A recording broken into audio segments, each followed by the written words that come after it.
Hello, welcome everyone to this panel discussion. Today we'll be talking about the World Bank's report, on future fuels for the maritime industry. We will have a presentation and then we will have a panel discussion. Please feel free to ask questions at any time during the video, in the video comments, and we will try to answer them at the end of the presentation. But first, let me introduce the panelists participating today. We have four panelists. I'm the first one to go. My name is Eduardo Perez. I'm the founder of a small LNG shipping consultants, a consultancy firm specialized in small LNG shipping. I have 30 years of experience in developing business in the maritime industry in Spain, the Netherlands, Argentina, the US, and Singapore. Next, let me introduce you to Mark Evans, which will be sharing the screen with me. Mark Evans from Perth in Australia. Mark has over 20 years of international experience in senior roles within the energy, oil and gas, shipbuilding, and defense industries.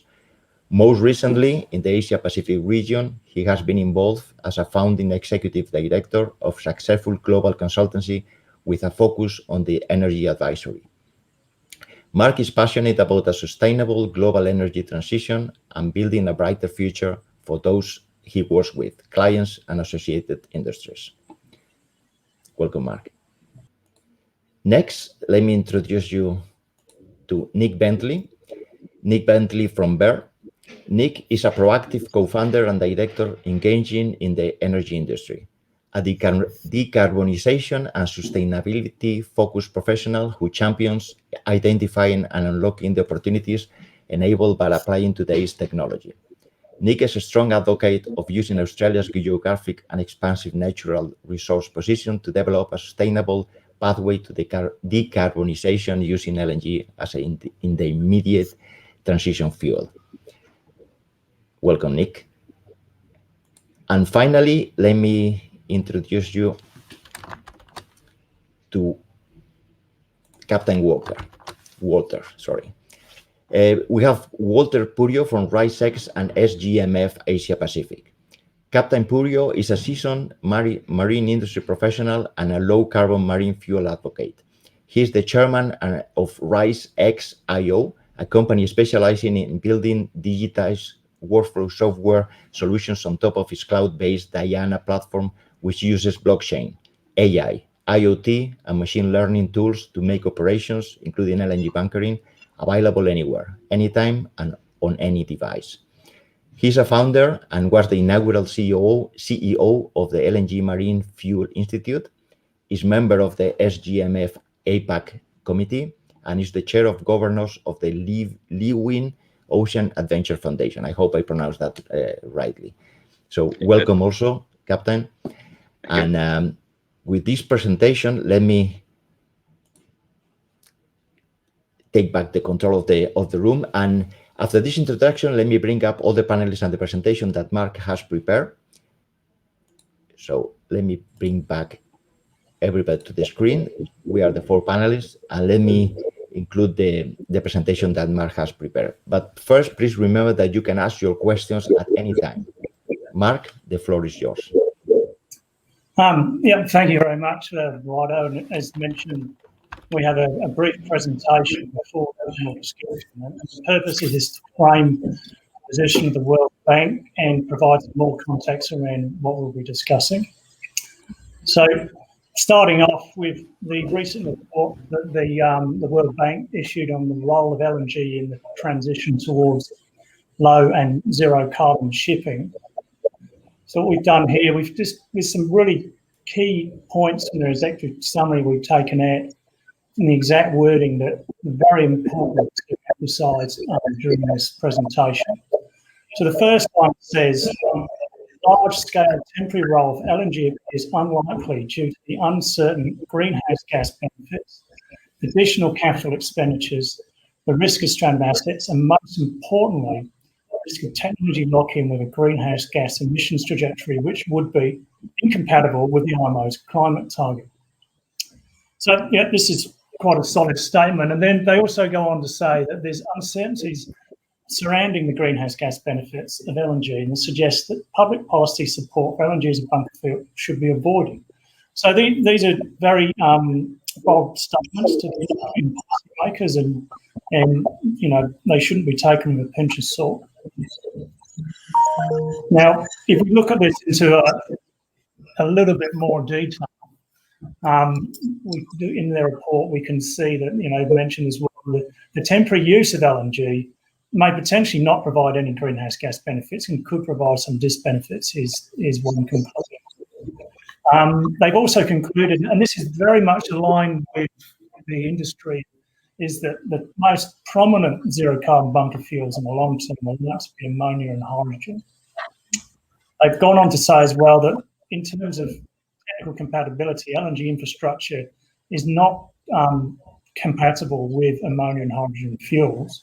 And further to this, there's challenging economics of adopting LNG, primarily because you're going to take a two-stage conversion process. That is, you'll build LNG bunkering infrastructure, and later on you'll be building and replacing that with hydrogen infrastructure. Therefore, that's going to cost more than 30% more than taking a one-stage approach. They also go on to talk about short-lived asset utilisations, that is, the earning potential of these assets, given a potential peak of demand around 2030 and demanding rapidly thereafter due to regulatory pressures. And also no guarantee that LNG price remain at the attractive price that it is at a major discount to diesel at the moment. They do, however, go on to say there may be niche circumstances where LNG as a transition fuel makes sense. So, again, we hope all of you had a chance to read the World Bank report, but these are some of the key conclusions from that. And we want to really challenge, is this correct? So to provide some more context around the supporting role of LNG in sustainable marine fuels, a couple more slides here, just to provide some backbone to our discussion points moving forwards and a bit of a basis of what we're talking about.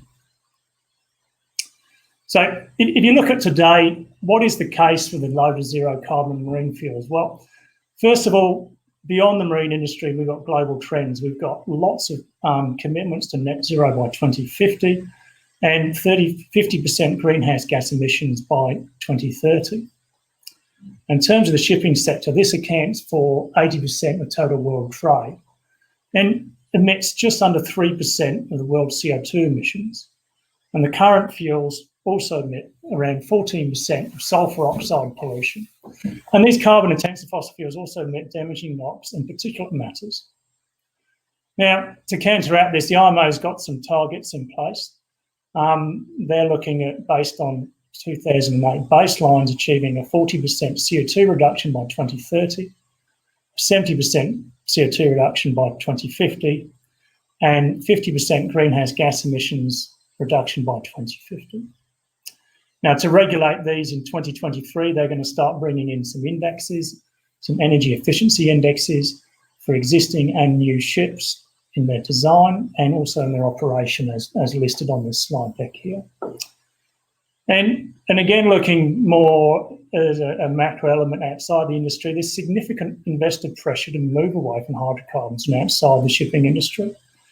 And the reality is now is time to act. Now, looking at a common industry opinion, and this is for LNG's role, it's widely agreed, but not by everyone. LNG is the most viable option for the immediate application in the heavy tonnage shipping market. Now, better, greener options are on the fast track outside this market, say for short distance ferry trips or coastal trade. And these may be in terms of battery and hydrogen for short-term, application in the short term. It's also well acknowledged that LNG alone will not meet targets post 2030 and 2040, and additional measures need to be made, and this holds an investment risk. Also, the risk we have here is should the IMO wish to change its goalposts in a few years' time. It's also widely acknowledged that one size doesn't fit all, and the final fuel selection may be route specific.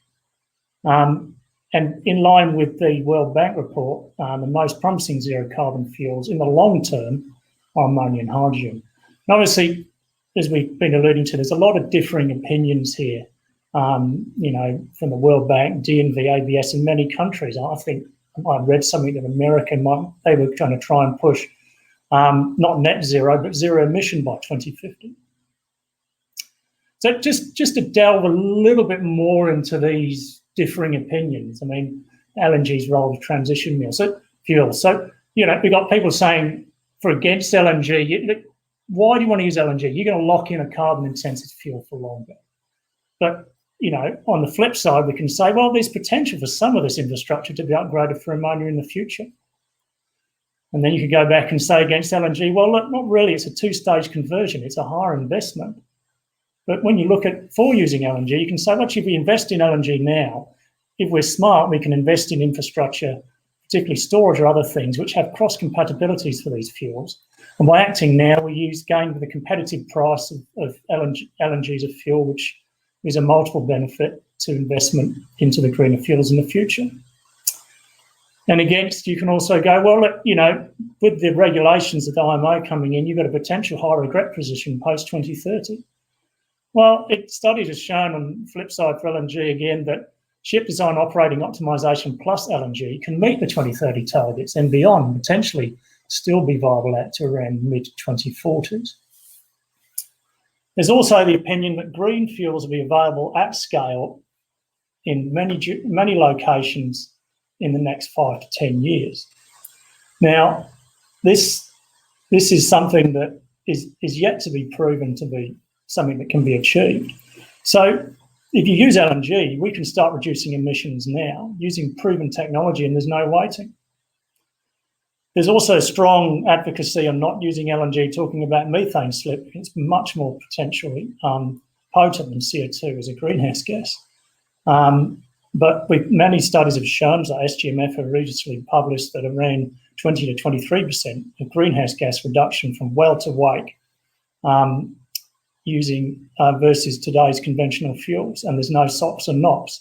In addition to this, the engine manufacturers are well on top of the future emissions of methane and how to manage that. And so are some of the LNG suppliers. And obviously this is something that LNG fuel buyers need to be aware of. Now, we just wanted to put this graph up here. What it shows you here, this green triangle shows you that we've got these mature and available at scale fuels. You've seen here with LNG, LPG, marine gas oil, all these traditional fuels here.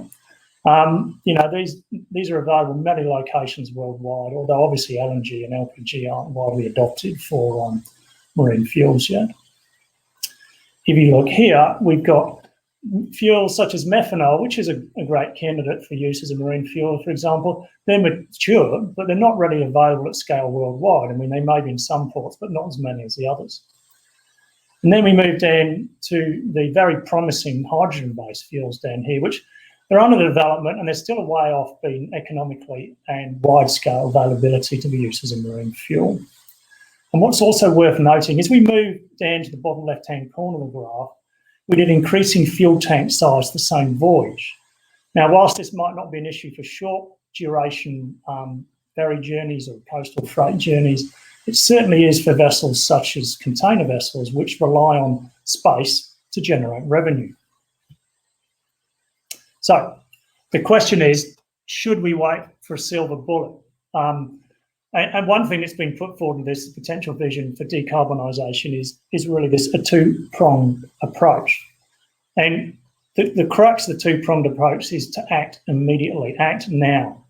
That can be done through use of LNG and hybrid solutions, which will be in line with the IMO regulations for the next, for a reasonable sort of 15 to 20-year asset life, and will provide an economic transition. Now, the benefit as well from that is that a lot of the money saved in, say, using the diesel and other fuels like that can be put back into relentlessly developing zero-emission fuels and building that in parallel for decarbonisation with smart. Obviously, we've made smart investment in the LNG infrastructure, which allows dropping these cleaner fuels in the future. It'll be a much smoother, sustainable transition. This slide deck here is a very good slide deck. It's courtesy of the Clean Marine Fuel Institute. And what you'll see here is the grey area on the slide shows you what's the cost of business. What if we wait, say, to 2030 when potentially, if we believe industry, when ammonia and hydrogen will be available economically at scale? Well, that period between now and then, we are emitting, there's an opportunity we're missing out on, an opportunity lost to reduce emissions through adoption of fuels such as LNG. And it put us ahead of the curve, basically. It's not saying let's not adopt these zero-emission fuels. We all want those to be adopted. We want to act now and sustainably moving forwards to the future. Now, something else that should be considered is the economic impact of a transition. It's brilliant to have these goals and aspirations, but as part of a sustainable approach, we need to consider what the economic impact is. Now, in terms of shipping, as you mentioned before, it's greater than 80% global trade is done by shipping. If you look in the graph in the top right-hand corner, you'll see a bulk of this is with bulk carriers, iron ore, etc. And oil tankers, container ships, and so forth going down on there. And again, just a reminder that only just under 3% of this are the world's CO2 emissions. So as we do a transition, whether it's aggressive or whatever form it's in, we need to acknowledge the fact there will be an increase in fuel price and there will be an increase in shipbuild cost and the associated infrastructure in bunkering. Now, these costs in general will be passed on to the client consumer. Now, whilst for an individual voyage, they might not be that much, I do believe Maersk recently presented something that for a pair of trainers, this could account for around 6 cents price increase from a single voyage. And that's fine, that's not very much, but what we do need to consider is some products, such as cars, will have multiple shipping elements in their supply chain to production and final delivery. So there will be more of a knock-on effect there. And so we're all going to have to reach into our pockets, no matter what transition it is. The trick will be to find a sustainable one, which is a balance of the economic and environmental. So it leads us to a smart, sustainable transition, potentially using LNG. And how can we act now to leverage the immediate environmental and economical gains of LNG and avoid a regret position post-2030? Well, as we've reinforced before, act immediately as the opportunity is diminishing.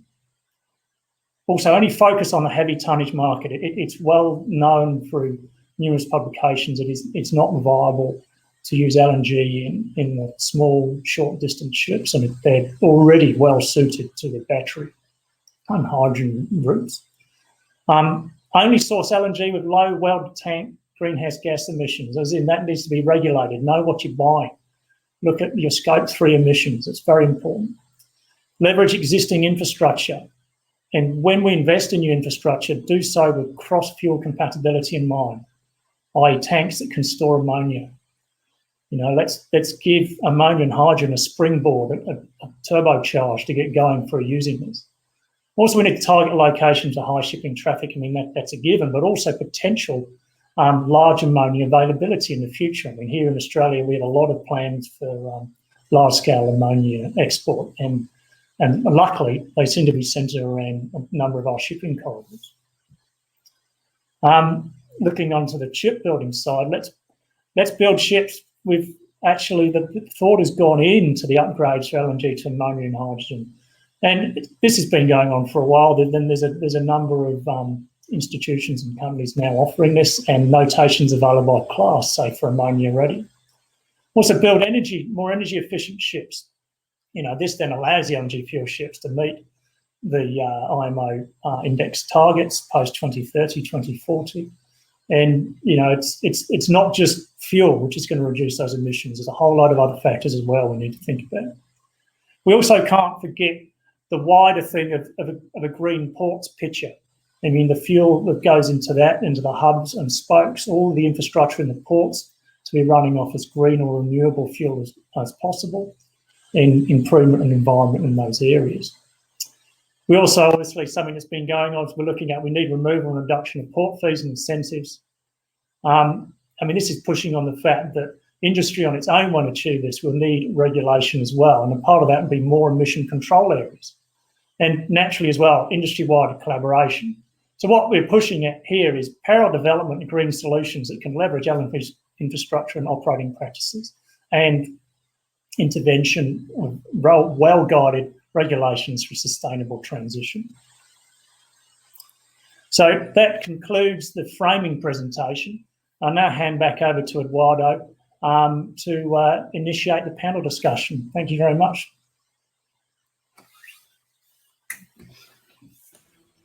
Thank you, Mark. I had to unmute my microphone. I will unmute. I will ask Nick and Captain Walter to unmute their microphones too. And welcome to this panel discussion.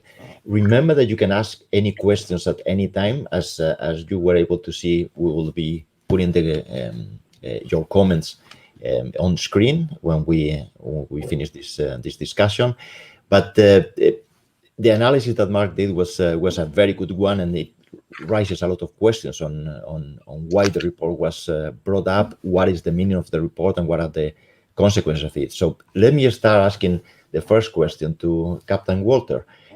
Captain, is the World Bank correct? Should we invest in LNG, and how?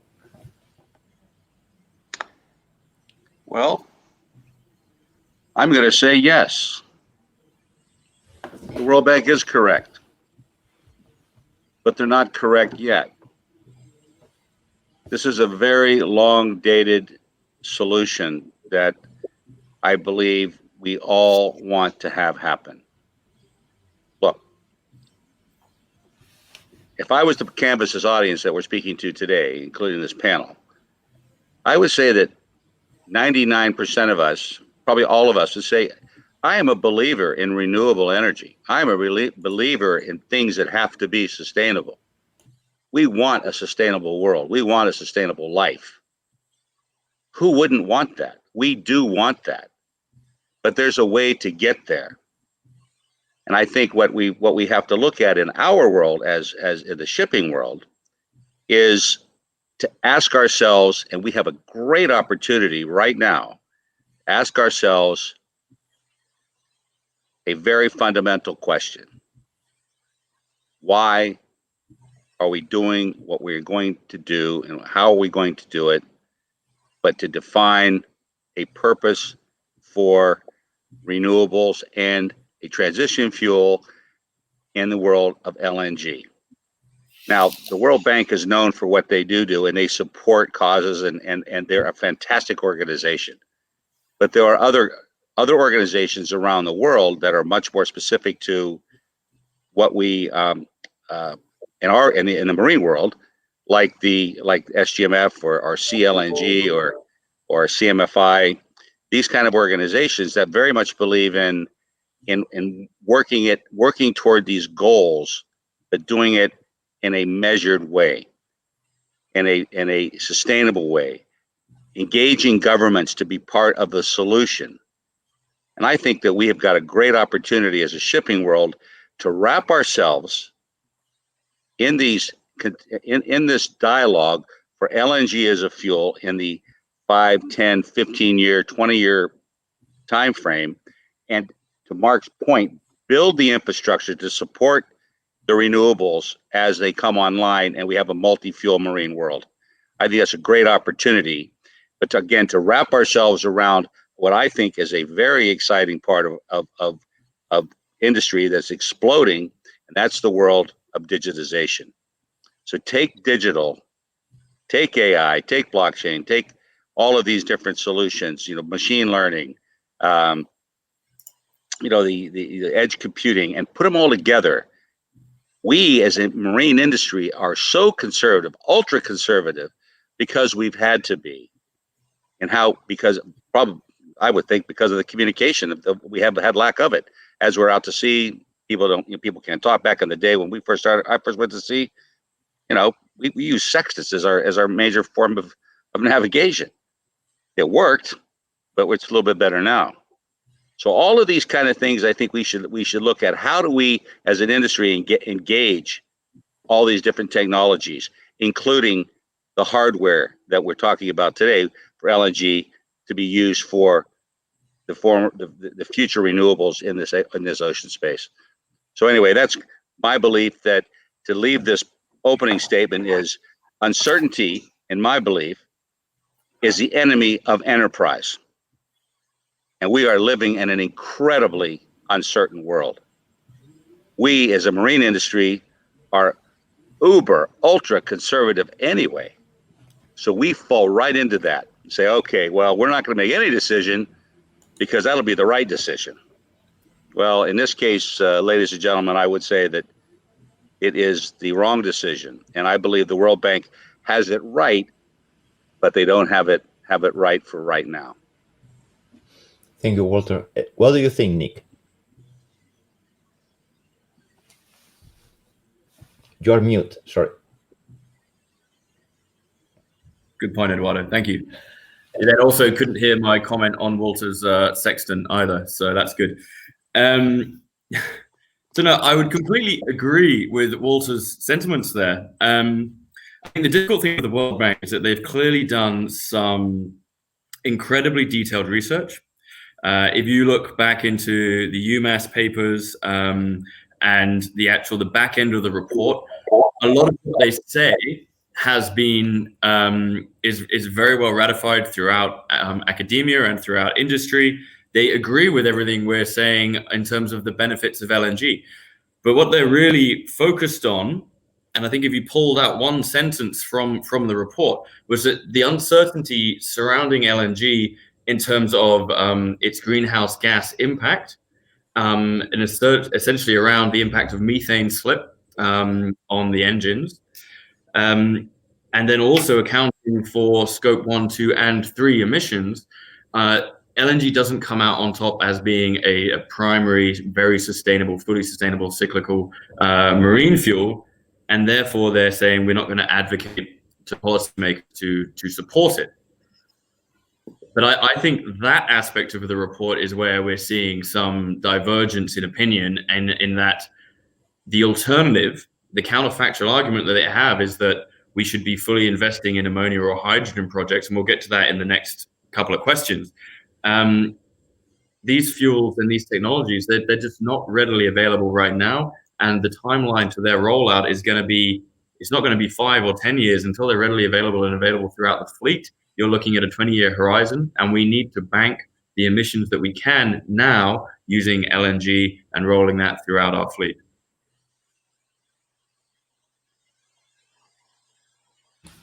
Thank you, Nick. Personally, I think that the report makes a mistake. The mistake is basically saying don't do anything because there's something much better coming up. And I think that is always a bad idea. I mean, just of course, there are always better technology, better solutions, better alternatives coming up. Maybe or maybe not. I think LNG is a solution today. Is a proven technology. We are living in an emergency crisis. I fully agree on that one. And it's not the final decision, but it's doing something in the right direction.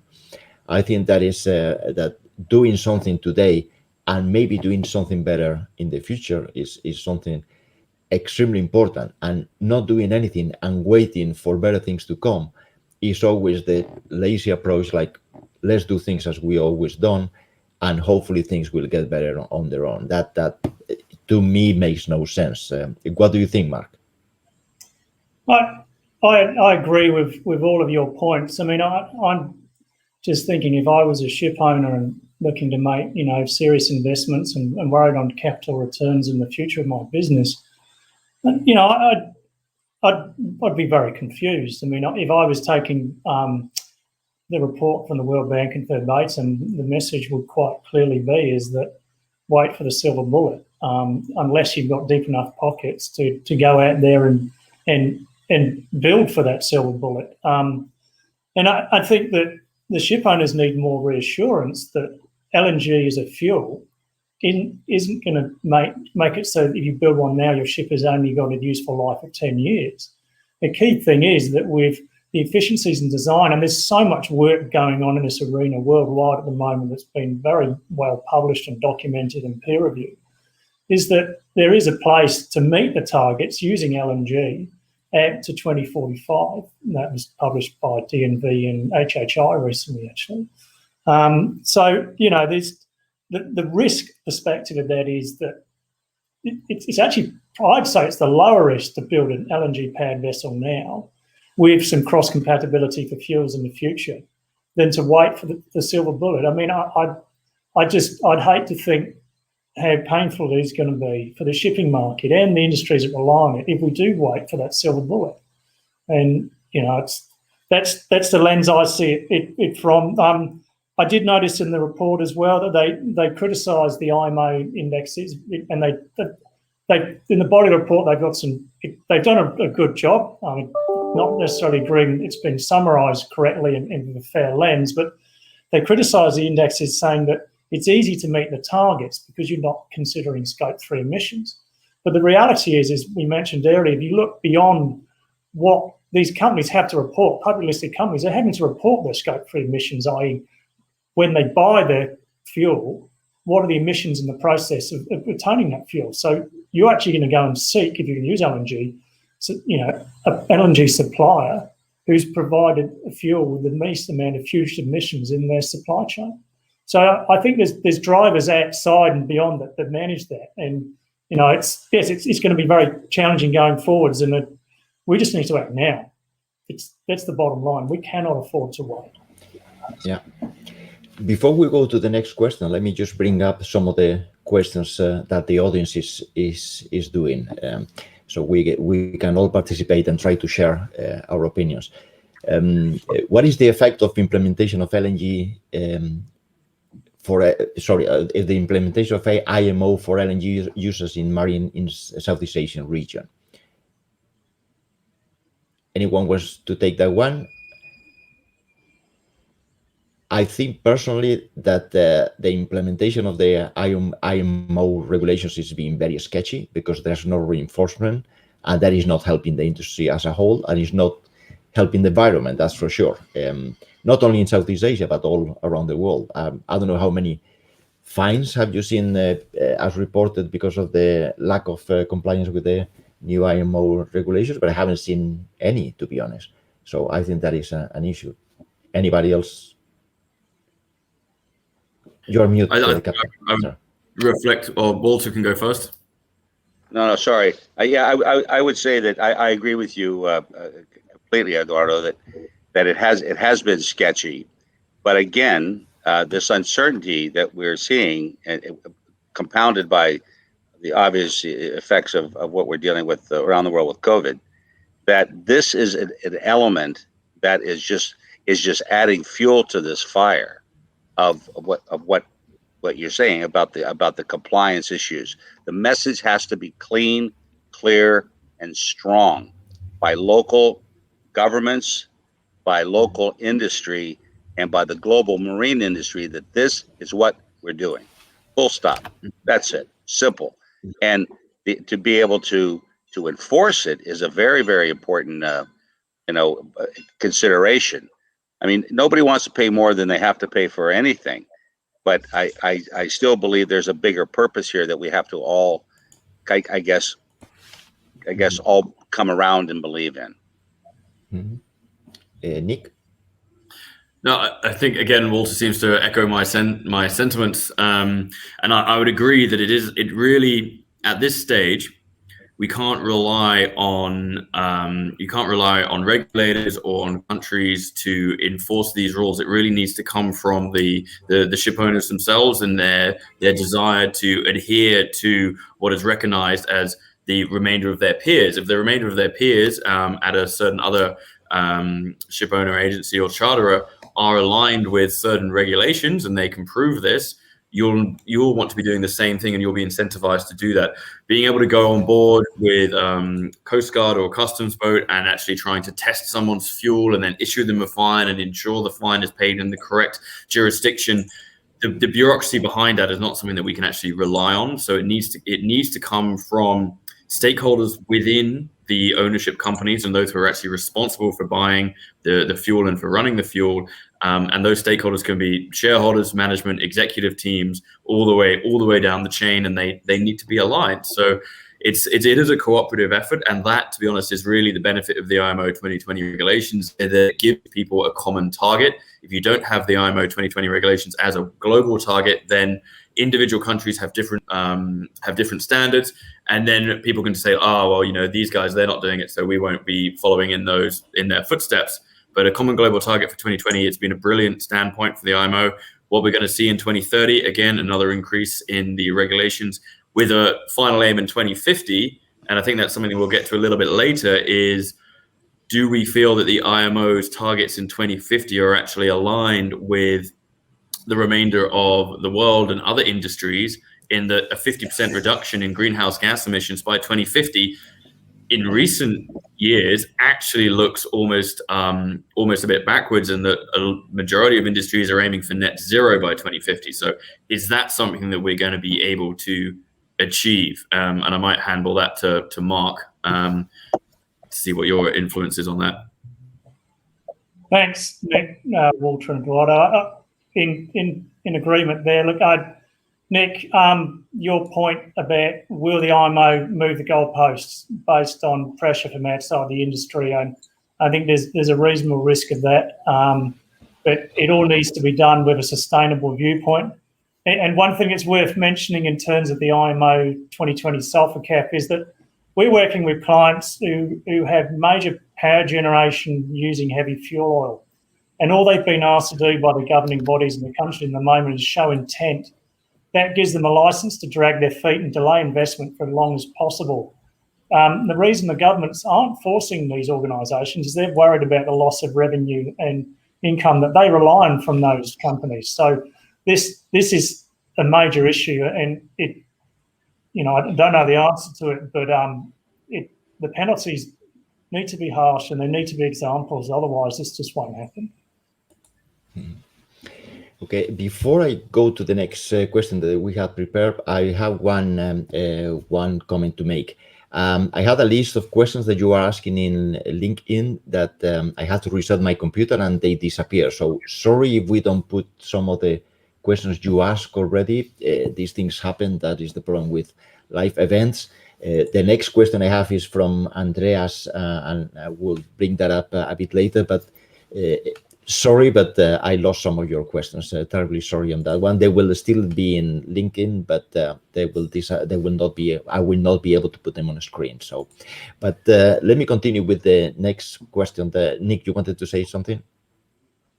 I was going to mention that we'll endeavour to answer all the questions after the fact through the LinkedIn portal as best we can.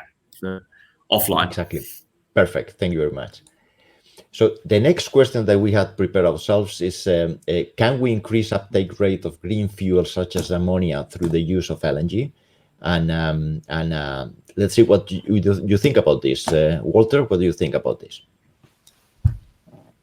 I think we will increase the uptake of green fuels, because LNG is, as an example, is really the pinnacle of, I guess, hydrocarbon fuels that we've worked through. We had coal and we have oil, and now we've gotten to LNG in the marine space. But we're working into a multi-fuel world for marine, and I think by working with this new solution of LNG, you're going to find, well, I'm okay with ammonia, I'm okay with methanol, I'm okay with other types of fuels. Yeah, I can actually run my generators on battery or wind or whatever. So I think we're going to find this as we go in the next 10, 20, 30 years, and I think that's actually very, very good. Now, I won't be surprised that if we have something in the future, in the near future, people are going to say, well, the global sulfur cap worked pretty well. Yeah, there's enforcement issues and there's this, that, and the other. But I won't be surprised if we have a carbon ECA that actually, or CO2 ECA, I should say, that comes into play, and people say, well, maybe this is another way of enforcing this, because we're having governments are going to have to come together and meet these requirements that they put on themselves. So I think to keep a weather eye on that, because I think that could actually happen. But with using the newer technologies, wrapping up newer technologies around LNG as a fuel, people will become comfortable. I will become comfortable. The industry will become comfortable with using these gases, and then it'll just be like, well, why not ammonia? Nick, what do you think? So there's a key argument in the World Bank report against a policy advocacy for LNG, And that's actually against going through two separate transitions. Going through one transition to LNG, which requires a certain amount of investment, and then going into a secondary or even tertiary transition to ammonia and to hydrogen, to actual zero carbon or net zero carbon fuels. So I completely understand that they're looking at that from an economic standpoint. But the same thing stands that from an availability and from a technological standpoint, we don't have an ammonia option right now. So sort of again, in like with Walter's comment, I really believe that we have the technology now. We have the distribution mechanisms now. We understand we understand LNG. We understand its form and its state and how to handle it. So we've got everything in place to roll this out immediately, and it is being rolled out as we see across the world with, I believe it's 30 or 40 dual fueled or LNG ready ships now on the order books. So it's starting to happen. But from the point of, is it paving the way for ammonia? The technology is not completely incompatible. There are small elements that you can use together. They're not going to be perfectly efficient either way. But however, you can use certain tanks of LNG to support ammonia. Then you'll need to reinforce them to encourage the additional density of ammonia that you'll be carrying. And there's some other technological points that we need to consider as well. However, as Walter mentioned, the understanding of dealing with the gases, the operational procedures and on, they still need to be developed for ammonia, which we've already got for LNG. So will LNG provide a pathway? It will help, but the main point is that it will help with the emissions bank that will be able to cut by using LNG now rather than waiting for ammonia, which is going to be a 5, 10, 15-year process. Yeah. I have to agree with that one. I think that it might be a way to prepare the path for green ammonia, or maybe not. Actually, using LNG might create blue ammonia, what they define as blue ammonia. So once you are in that way, are you sure you're going to be able to change to green ammonia? Maybe yes, maybe no. So again, I think it's confusing the goal, which is reducing the emissions to the atmosphere. We are in an emergency crisis. What alternatives do we have today? We have LNG. That's it. The other might work fine. I mean, let's start working on them, but let's start doing what we can today. What do you think, Mark? Do you agree with what we all said, or you have a different opinion? I mean, there's been a bit of focus on the production of the green fuels here. My view is I'm just going to talk more about the bunkering infrastructure, and as mentioned in the presentation earlier, is that smart investment in infrastructure, key capital expenditure items, long lead items such as LNG tanks, which are compatible with fuels such as ammonia, are going to mean that we can accelerate that chain swap over, such that once those fuels are available at scale and there's enough ships to support that demand, we're in a position to quickly upgrade that infrastructure, or even have it start operating in parallel and taking over to provide bunkering facilities to those ships. And to me, it's really critical that if you're investing in a bunker vessel, for example, that can take LNG, it doesn't cost a lot more to have tanks. It's not a quantum more to have tanks that would potentially be compatible with ammonia in the future, such that you're ready for that step when it comes, and it shows intent as well. And because it's the issue we've got with LNG. You're going to have with ammonia in the future. Is the issue with LNG at the moment is getting investment into bunkering facilities, because the market's quite small. But if you do that through smart investment in bunkering facilities to run off LNG now, suddenly you've got a volume, a density of infrastructure which reduce that capital investment to move across to ammonia, for example, and allow a slow ramp up and with less of that investment risk.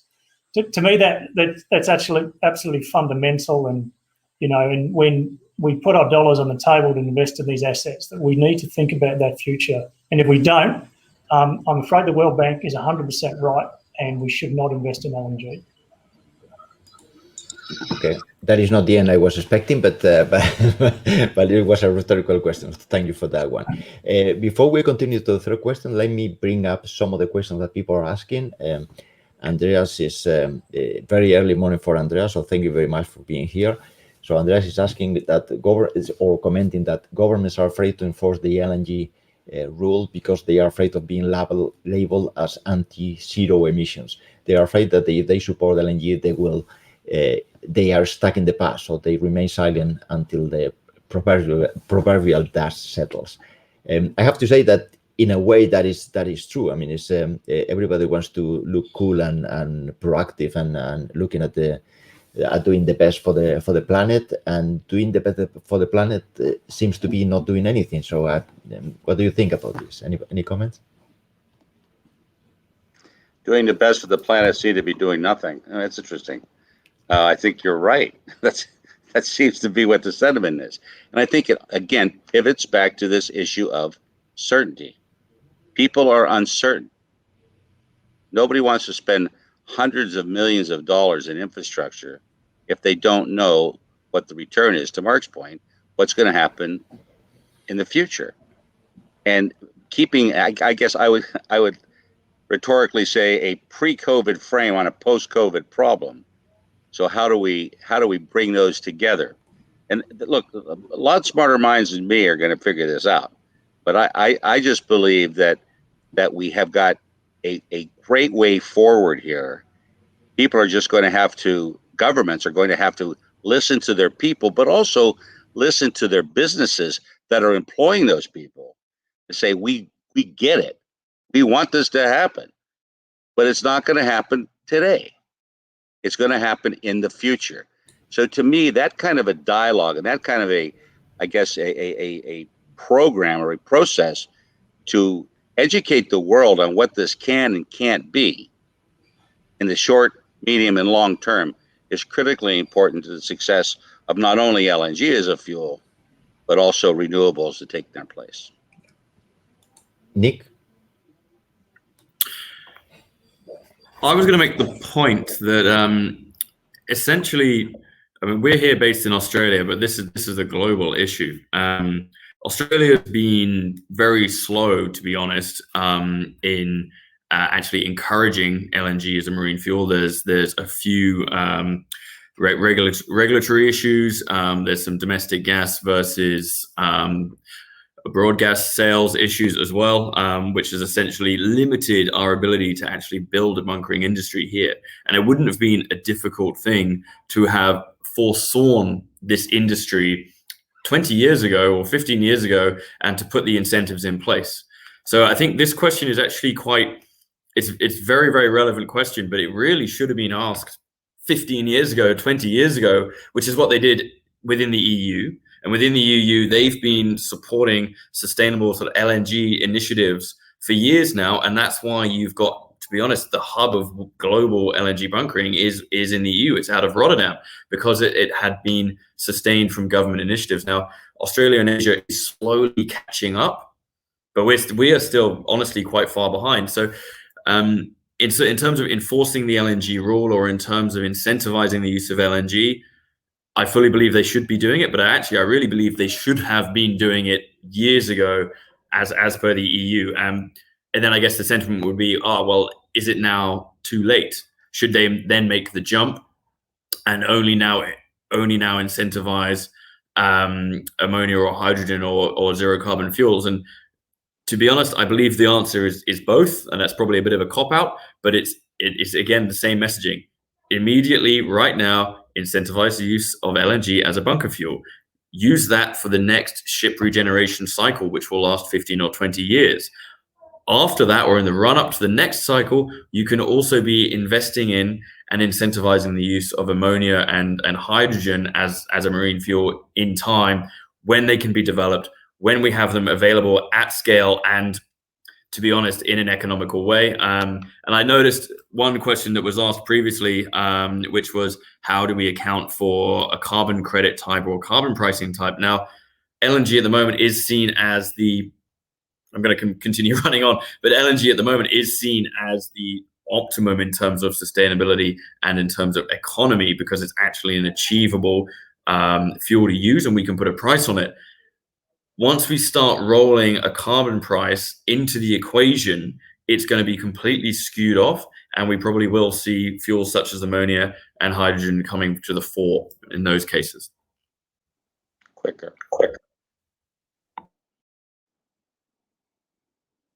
Sorry, I was mute. Mark, any comments from your side? I just want to, all I want to add really is that it is up to forums like this and the people listening to talk to their local governments and IHAS representatives and educate them, and and not make them cling to the buzzwords of renewable and green and hydrogen immediately, but say renew and green hydrogen will definitely happen, but this is how we're going to get there quicker and sustainably. Now, we've been doing that along with Walter here for quite a while in Australia, talking to the politicians and educating them, and it's a long journey. It's it's like a journey of 1,000 miles. You have to start with your first step.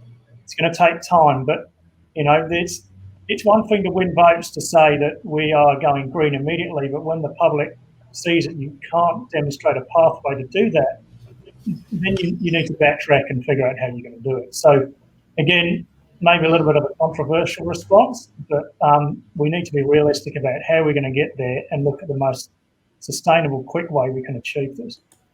Eduardo, I'd like to add to what Mark said, and just say that the SGMF put out a report on the life cycle of GHG emissions, a study very recently. Interestingly, the same week as the World Bank came out with their report. Now, I know I'm singing from the same sheet of music to most people in this audience, but that study is something that we could use as an industry to educate our governments about what this actually is. I am very happy in any business that I've ever been involved in to have a reduction in my costs of 20-25%. I'm ecstatic that we can reduce our emissions quotient by 25% of carbon. And I think in any other world, that's a fantastic outcome. And it isn't being celebrated. And I think this is the message that we have to get across. This is a great thing. It will be even greater, but let's build the infrastructure to make it greater in the 2030s, 40s, 50s, and into the century. Yeah, very good point. So let me just bring up a few more questions, because I think that is a great way to exchange information with the audience. Greg Hector is commenting that it could appear a carbon credit type approach that would give owners incentive to use alternative fuels could be a worthwhile consideration. Anyone has any comment on that one? Nobody? Nick, go ahead. I sort of vaguely touched on it earlier, but I think a really good point here is, again, if you dive into the report, the cost to decarbonize the world's shipping industry is going to be $2 trillion. So for full decarbonization with that sort of infrastructure cost, there's going to need to be some other incentives outside of purely monetary. And in order to collate essentially, or to connect monetary with environmental impact, you do need this, essentially you need this carbon credit scheme to be applied. The cost to run or to roll out the LNG infrastructure is only going to be, I say only, but it's only going to be $186 billion.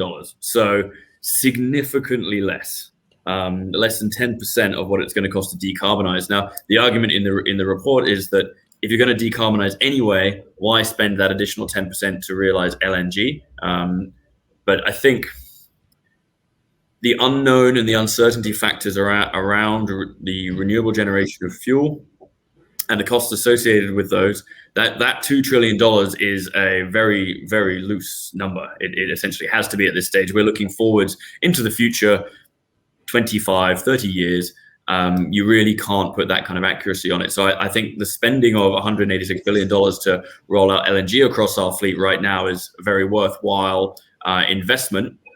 We have to realize that America, the USA, they managed to reduce their carbon emissions by 15% over the last 20 years. And that was because they transitioned from coal to natural gas, not because of renewables, but because of that transition to natural gas. We can do the same with shipping, utilizing the same technology and an abundant natural resource that we have. If we want to balance the equation earlier than having renewables on tap, readily available, essentially too cheap to meter, use phrase, then we are going to need to incentivize it with some form of carbon credit. And that's probably a very key element in terms of government policy that will help accelerate this transition and will help accelerate us towards zero carbon fuels. Thank you. Captain, any comments on this? I would say that you would look at that, Mark. I'm sorry, Nick. I agree completely, but I wouldn't say that it would be one or the other. I look at this as a transition from different types of fuels through until we get to renewables, like you're talking about.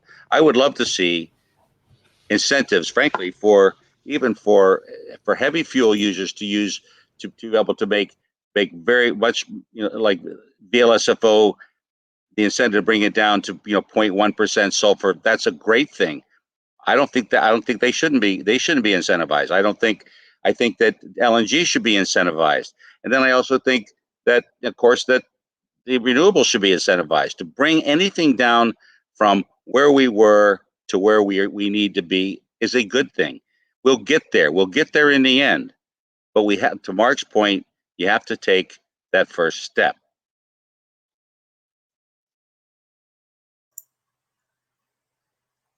You're muted. Sorry, muted again. Sorry about that. Mark, any comments on this one? I mean, the carbon credit will have an impact. It's how long's a piece of string, how much impact it will have, and what it'll cost.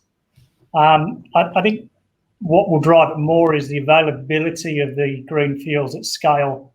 You can put all the carbon credits in the world and you want, but if we can't scale up the deployment of those fuels quick enough, you're just going to drive up the cost of shipping and go nowhere. So it's a bit of a grey area in my view, and it needs to be careful how it's applied such that it's a sustainable transition. I personally think that it might be a problem just trying to enforce that one with ship owners all around the world with different flags and different locations and with different countries applying different rules. So it's one idea, but I think it would be extremely difficult to enforce. Let me speed up a little bit some of the questions because I think there are great comments and great questions in here. And I will ask you just to be brief and to comment quickly on this one. Francisco Juarez makes a fantastic point. Ammonia sounds great, but we have to migrate to green ammonia first in order to the solution to make sense. The report talks about green ammonia and green hydrogen. And afterwards, the headlines refer only to ammonia and hydrogen. I mean, the report is talking about green ammonia and green hydrogen. Not any ammonia is valid for this one. So anyone wants to make any comment on this? Mark, you go. The focus of this discussion has been more around the use of the type of fuel, not so much whether it's green ammonia or whatever. You can have turquoise ammonia or many different variants. Which one and how quickly they will be developed. There's a lot of ambitious projects around the world for highly scaled up hydrogen and production and green ammonia production, and it'd be very interesting to see is when they will realistically come to market. There's some wonderful statistics out there which I believe Nick will touch on later in the next question about what the cost and timescale there is going to be to get to these. And I think that whilst we all want green ammonia and green hydrogen, we have to accept there's probably a few steps in that using natural gas and some carbon capture and other aspects before we get to it, particularly if we want to scale up quickly. Mm-hmm. Nick, you wanted to say something also? I guess I'll follow on from Mark's point. Essentially, the difference between green ammonia and ammonia produced from a hydrocarbon source, or blue ammonia, where your hydrocarbon is then sequestered, you pay a green premium on that product. It's about 3.5 or maybe 3.2 times what you will pay for the grey or the blue ammonia. Now, I think that the main issue of rolling out green ammonia for a world fleet is essentially going to be availability, and it's going to be the generation capacity of hydrogen to turn into ammonia. The IEA projects that there's going to be, I believe it's going to be 8 gigawatts. I'll look at the facts. 8 gigawatts of hydrogen capacity by 2030, and that's already a massive increase in what we are projecting today, or what we actually have in terms of our capacity today. If you want to fuel 5% of the world's fleet with green ammonia, you need to increase that number 30-fold. And it's an astronomical amount of investment required to do that. You need 500,000 wind turbines, for instance, which essentially means you need to be building 50 wind turbines a day for the next decade. And that's just something that's very, very difficult to achieve. I'm not saying it's impossible, but it's just incredibly costly. So I think Francisco's point really is we need to initiate this industry not with green ammonia, but actually with grey and blue ammonia, and then transition to green as the capacity generation catches up with the demand. Because at this point in time, on our current trajectory, and with all the will and all the investment in the world, we're not going to meet those kind of targets if we go fully green straight away. Mm-hmm. Captain, any comment on this one, or we go to the question? To the next question. Okay, let me just bring up the third question we have prepared. And Captain, this time is for you. Will green fuels be able at the scale by 2030? And Nick already mentioned something on this one, but what is your comment on this one? I think it's how much money you want to throw at it and how much get government behind it. Simply. Do I think it'll be ready by 2030? No. I don't think it will be. I think there'll be other things that come on that will continue to feed the issues of uncertainty, which will make our industries stay back on the back foot until we're certain, which will never happen. Tomorrow never comes. And I think that's a very important thing to remember as we move forward with this. So I would say no, we're not. We will get there, but we get there by 2030. I don't think so. Yeah. Nick? Yeah. Well, I would just re-clarify my statement earlier when I said 8 gigawatts. It was actually 8 million tons a year of hydrogen. Too many figures flying around in my head. So there's 8 million tons a year of hydrogen capacity by 2030 currently predicted, and we need 60. So that's the 30-fold increase. So will green fuels be available at scale by 2030? Yes, they're going to be available. At scale is that's hard to define, but to say it's readily available and able to be rolled out across the world fleet, no. And I think even 5% will be quite difficult. Now, LNG, for instance, it's been around for 20 years, and it's only now starting to make even a tiny dent in the world fleet, because ships have a 20 or 25-year life cycle. You only replace your ships as they reach the end or once they become uncompetitive. You're not going to replace them just because a new technology comes up. There's always going to be an incentive to keep your older ship going for a while. So it is a very slow to regenerate industry.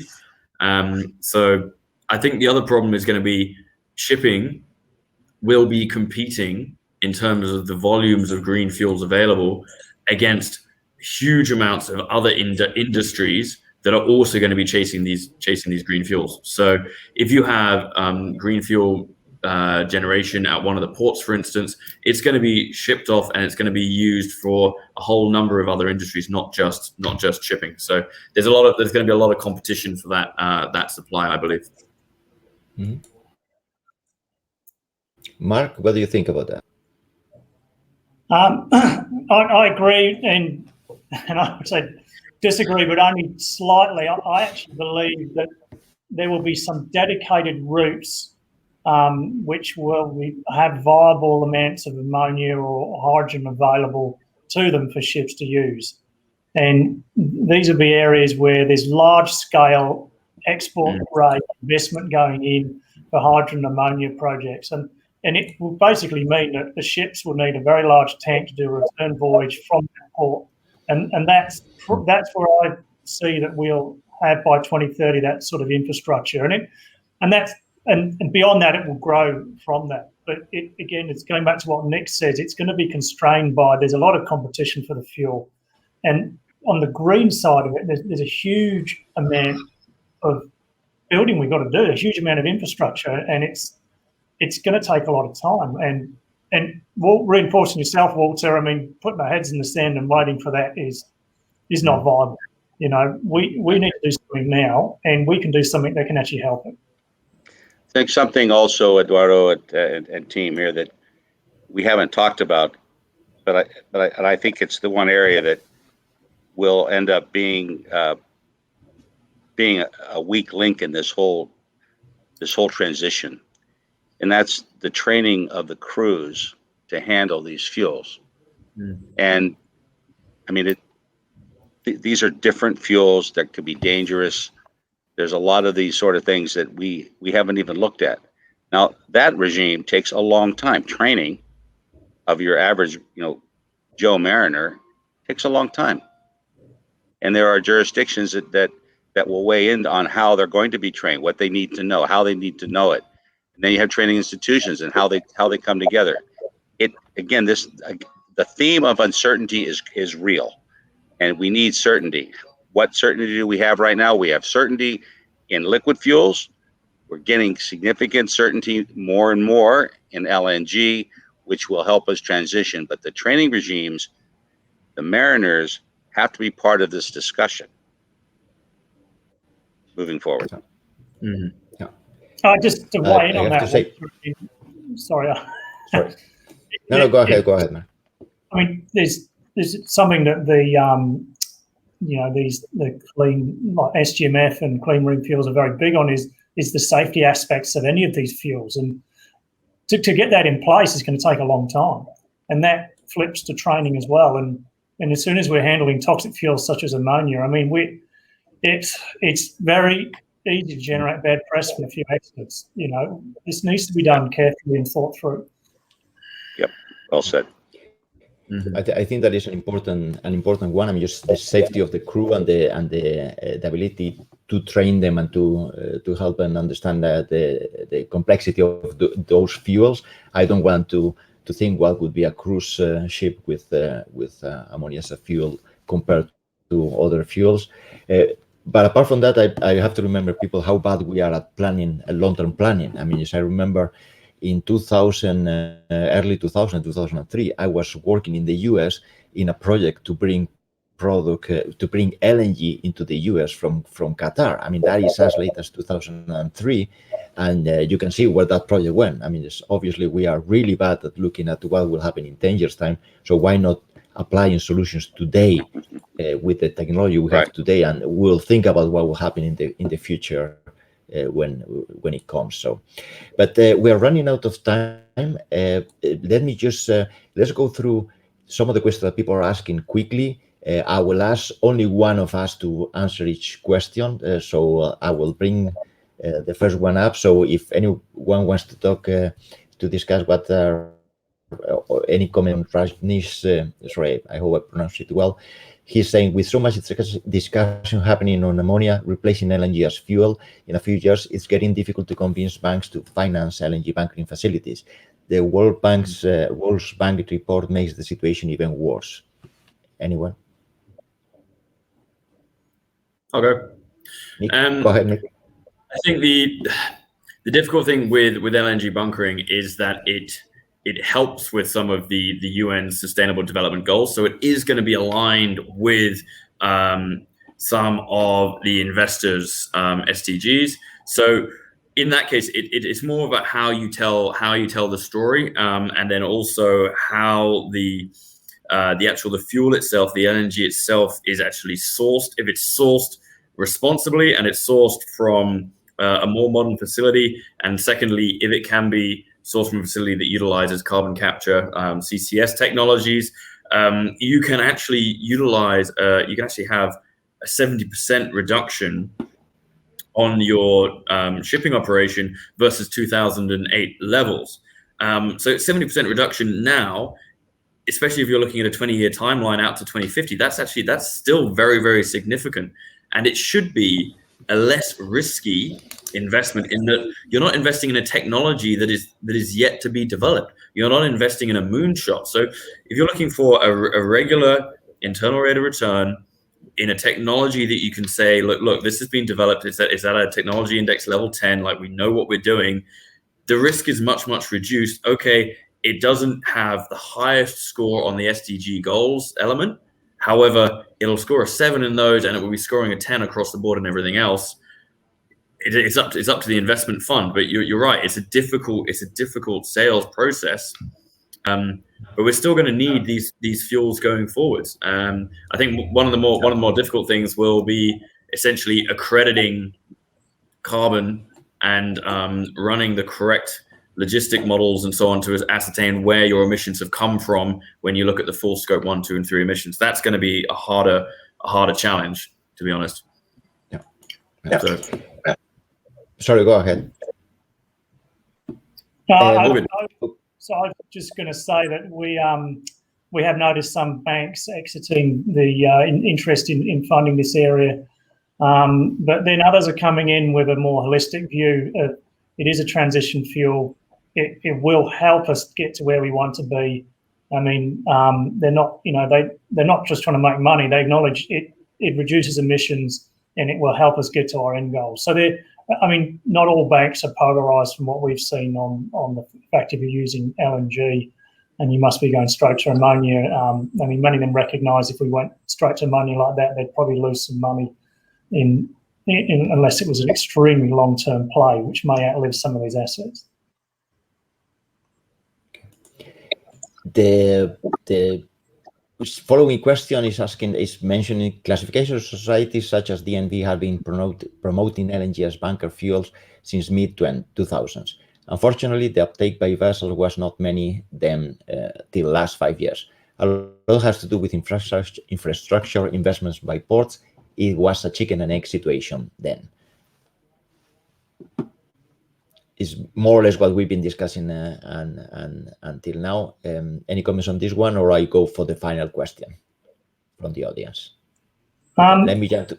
Sorry, go ahead. No, it's